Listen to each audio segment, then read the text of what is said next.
Hi and welcome to the statistic and probability for data science machine learning and deep learning. मैं हूं फहद हुसैन। उम्मीद करता हूं आप बहुत अच्छे मिजाज में होंगे।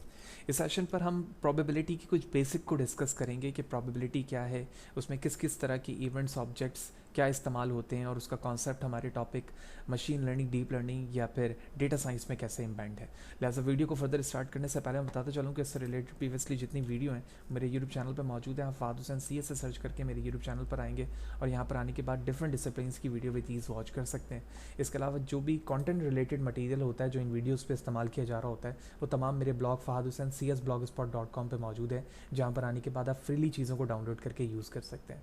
लिहाजा अगर आप मेरे चैनल पर नए हो, चैनल को सब्सक्राइब नहीं किया तो चैनल को ज़रूर सब्सक्राइब करें ताकि अपकमिंग वीडियोज़ के हवाले से आपको बर वक्त जानकारी मिले और इसी तरह की नई चीज़ें आप आसानी के साथ सीख सकें। साथ ही साथ आप मुझे मेरे blog Fahad Hussain cs blogspot.com पर भी फॉलो कर सकते हैं ताकि जब भी कोड यहाँ पर अपलोड किया जाए आपको इन्फॉर्मेशन मिलती रहे।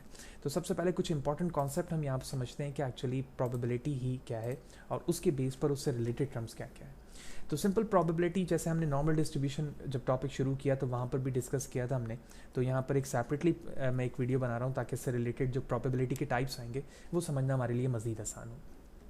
So probability is nothing but a chances of the occurrences, यानी किसी भी चीज़ के होने के चांसेस को हम प्रोबेबिलिटी कह रहे होते हैं। यानी किसी भी चीज़ के जो चांसेस होंगे वो उसकी प्रोबेबिलिटी कहलाएगी। इसके जो टाइप्स हैं या तीन चीज़ें जो हम फ्रीक्वेंटली इस्तेमाल कर रहे होते हैं स्टैट्स के अंदर, या तो वो कॉइन्स होती हैं या फिर डाइज हो सकती हैं या फिर कार्ड्स हो सकते हैं। तो अगर मैं कॉइन को फ्लिप करता हूँ तो दो इवेंट्स हैं इसमें। इवेंट से मुराद ये है कि जो भी हमारा आउटपुट फाइनली आने वाला है, इट्स कॉल्ड है यहाँ पर इवेंट। ठीक है, तो इस इवेंट में हमारे पास या तो हेड आ सकता है या फिर टेल आ सकता है। तो हेड आने की क्या चांसेस हैं और टेल आने की क्या चांसेस हैं, अकॉर्डिंग टू द प्रोबेबिलिटी जिस चीज़ के चांसेस को आप फाइंड करना चाहते हैं आप ऊपर लिखेंगे और उसको डिवाइड करेंगे total number of the event. तो इस वक्त टोटल नंबर ऑफ इवेंट जो है वो 2 है, यानी हेड और टेल है। जबकि मैं इवेंट फाइंड करना चाह रहा हूँ हेड की, तो मैंने 1 लिखा। 1 डिवाइड बाई 2 का मतलब है 0.5, तो 0.5 का मतलब ये हुआ कि 50% चांस है हेड आने के। तो ये अंडरस्टूड है कि जब 50% चांस हेड आने के हैं तो 50% चांस ही टेल आने के होंगे। और इसका आसान सा तरीका ये है कि जो प्रोबेबिलिटी की वैल्यूज़ होती है that is always start from 0 to 1। तो अगर ये 0 to 1 है तो मैं यहाँ से सब्ट्रैक्ट कर दूंगा 1 में से इसे 1 माइनस 0.5, तो रिमेनिंग वैल्यू जो बचेगी वो 0.5 बचेगी। तो 0.5 ही प्रोबेबिलिटी आपकी टेल की भी होगी। परसेंट पे हम इसे फ्रॉम 1 to 100 तक लिख सकते हैं, लेकिन प्रोबेबिलिटी की वैल्यू 0 से 1 के दरमियान होगी। 0 का मतलब है ना होने का चांस और 1 का मतलब ये है कि 100% किसी भी चीज़ के होने के चांसेस। डाइस के लिए भी यही लॉजिक इस्तेमाल होगी। इसमें 6 इवेंट होते हैं, यानी 1 2 3 4 5 6 कोई भी आ सकते हैं। किसी एक नंबर आने के चांसेस जो हैं 1 डिवाइड बाई 6 हैं, जिसका मतलब है 0.16। इसी को आप परसेंट में कन्वर्ट कर सकते हैं जब आप इसको मल्टीप्लाई कर देंगे 100 से। कार्ड्स में हमारे पास 52 कार्ड्स होते हैं। किसी भी एक कार्ड्स की प्रोबेबिलिटी 1 डिवाइड बाय 52 है, जो कि 0.019 है। परसेंट में कन्वर्ट करने के लिए आप इसे 100 से मल्टीप्लाई कर सकते हैं तो उसकी वैल्यू परसेंट में आ जाएगी। And remember the probability of the all values is always equal to 1, यानी तमाम कार्ड्स की अगर मैं प्रोबेबिलिटी निकालूँ और इसी तरह से डाइस की निकालूँ तो उन तमाम की वैल्यूज़ का जो प्रोबेबिलिटी का सम होगा वो हमेशा 1 के बराबर होगा, क्योंकि इसकी मैक्सिमम वैल्यू ही हमारे पास 1 है। तो बेसिक डेफिनेशन हमने समझ लिया। अब हमें समझना है कि एक्चुअली प्रोबेबिलिटी में एक वर्ड या टर्म इस्तेमाल होती है एक्सपेरिमेंट। ये क्या चीज़ है? An experiment is a method by which N observation और अ मेजरमेंट इज़ ऑब्टेन। यानी एक्सपेरिमेंट एक ऐसा तरीका है, एक ऐसी ऑब्जर्वेशन है जिसके ज़रिए से हम कोई आउटपुट या फिर कोई चीज़ हासिल कर रहे होते हैं। अगर मैं फ्लिपिंग ऑफ कॉइन्स की बात करूं या रोलिंग ऑफ डाइस की बात करूं, तो जब मैं अपने डाइस को रोल कर रहा हूं that is said to be experiment. ठीक है, तो जिस एक्सपेरिमेंट के ज़रिए से, जिस फेनोमेना के ज़रिए से आपके पास कोई आउटपुट प्रोड्यूस हो रहा है, वो फेनोमेना या वो जो वर्क है उसको एक्सपेरिमेंट यहाँ पर कहा जा रहा है। तो some example of the experiment क्या क्या हो सकते हैं? Making a measurement of the day highest temperature. आप पूरे दिन में ये फाइंड करना चाह रहे हैं कि पूरे दिन में किस वक्त, कौन सा वक्त ऐसा है जिसमें टेम्परेचर सबसे ज़्यादा रहता है। Rolling a die and observing a number of appearing on the top, यानी मैं किसी नंबर को 5 लाना चाह रहा हूँ डाइस के ज़रिए से, तो बार बार मैं डाइस को जब मूव करूँगा तो वो मेरा एक्सपेरिमेंट है। Recording the effectiveness of a certain drug administered to the patient in a hospital. किसी ड्रग को, मेडिसिन को बनाने के बाद किसी पेशेंट पर अप्लाई करने के बाद उसके रिजल्ट को हम देखना चाह रहे हैं, तो ये चीज़ भी एक्सपेरिमेंट कहलाएगी। A result of the experiment is called an outcome. जब आपके एक्सपेरिमेंट से कोई आउटपुट आ रहा होता है, उस आउटपुट को आप यहाँ पर आउटकम कहते हैं। यानी आपने कॉइन को फ्लिप किया तो हेड आया, तो हेड या टेल आने के इस फ्लिप फेनोमेना को आपने एक्सपेरिमेंट कहा, और जब आपके पास आउटपुट आ गया, ठीक है, उस आउटपुट को आपने क्या कहा, आउटकम। यानी जो चीज़ आ चुकी है, यानी आपने जब टॉस किया हेड आया या फिर टेल आया, डाइस को रोटेट किया आपने 5 आया, 1 आया, 2 आया, वट कुछ भी, तो ये आपका आउटकम है। तो हमने देखा प्रोबेबिलिटी क्या है, एक्सपेरिमेंट क्या है, और हम आउटकम देख चुके हैं।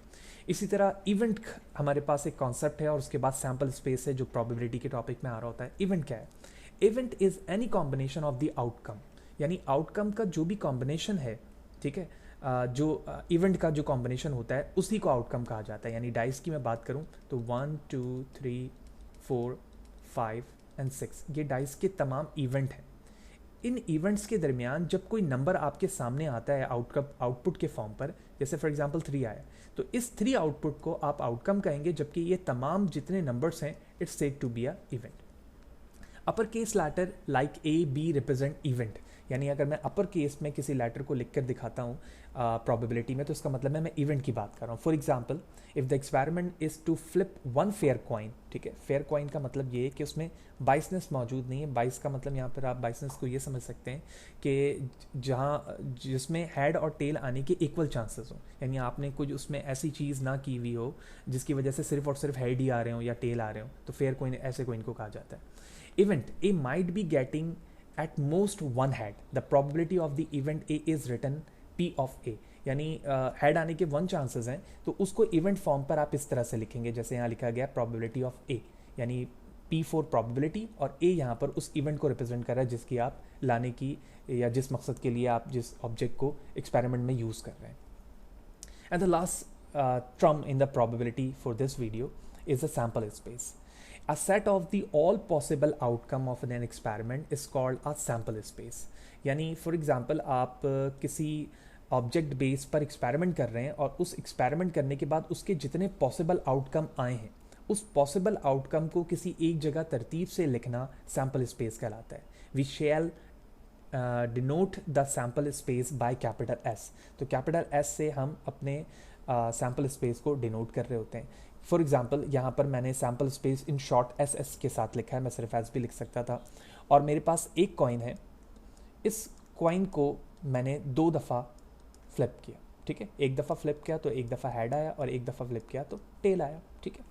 तो इन दोनों पॉसिबल आउटकम को मैं कर्ली ब्रैकेट के अंदर इस तरह से लिखूंगा। तो ये लिखने का जो पैटर्न है, it is said to be a sample space where H head and T tail are the outcomes of the experiment.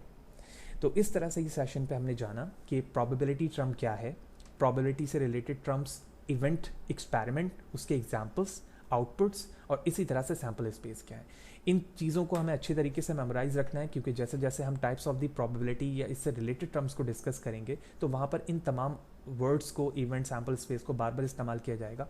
तो वहाँ पर आपके लिए समझना आसान होगा, ताकि आप आसानी के साथ कॉन्सेप्शनल चीज़ों को समझ सकें जो कि प्रोबेबिलिटी से रिलेटेड होगी। क्योंकि डेटा साइंस, मशीन लर्निंग या डीप लर्निंग के अंदर इन तमाम चीज़ों को बहुत ब्रॉडली वे पर इस्तेमाल किया जाता है। तो होपफुली सारी चीज़ें क्लियर होंगी। फिर भी कोई सवाल है, कोई चीज़ समझ में नहीं आई है, कमेंट सेक्शन पर ज़रूर पूछें, कोशिश करूँगा बर वक्त जवाब दे सकूँ। वीडियो अच्छी लगी तो लाइक करें, ज़्यादा लोगों को शेयर करें। नेक्स्ट सेशन पे मिलते हैं, सी यू देयर।